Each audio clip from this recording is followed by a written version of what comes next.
आप देख रहे हैं के न्यूज़ HD। मैं हूं हारिस अली शाह गिलानी। चलते हैं आज की अहम खबरों की तरफ। रुक करेंगे शेखुपुरा का, जहां से रिपोर्ट कर रहे हैं हमारे नुमाइंदे ताहिर खान। शेखुपुरा तारिक रोड महल्ला रसूलपुरा अवाम का वफाकी वजीर नून लीग मियां जावेद लतीफ़ के डेरे पर एहतजाज। शेखुपुरा PP 140 हल्का तारिक रोड महल्ला रसूलपुरा, जहां पर इलेक्शन 17 मई को होना है। गुज़िश्ता रोज़ जब नून लीग ने अपना पावर शो करना था, मरियम नवाज शेखुपुरा कंपनी बाग तशरीफ लाई, तब से हमारे इलाके का ट्रांसफार्मर जला हुआ है। बच्चे बूढ़े शदीद गर्मी में लाइट ना होने की वजह से बेहोश हो रहे हैं। घरों में वॉशरूम में इस्तेमाल करने तक का पानी नहीं। इलाका मक्कीनों का नून लीगी वफाकी वजीर मियां जावेद लतीफ़ के डेरे पर एहतजाज, लेकिन सियासी वादे और सियासी इंतकाम कहा जा रहा है कि ये सारा इलाका PTI के वोटरों और सपोर्टरों का है, लिहाजा इनका यही हाल होना चाहिए।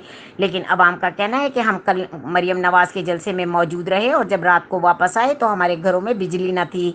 बच्चे बिजली ना होने की वजह से सो नहीं पा रहे। अगर हमारे साथ यही सलूक बढ़ता गया तो हम लोग PTI को वोट देंगे और सपोर्ट भी करेंगे। इलाका मकीनों का जावेद लतीफ़ के डेरे पर एहतजाज करते हुए ये कहना था।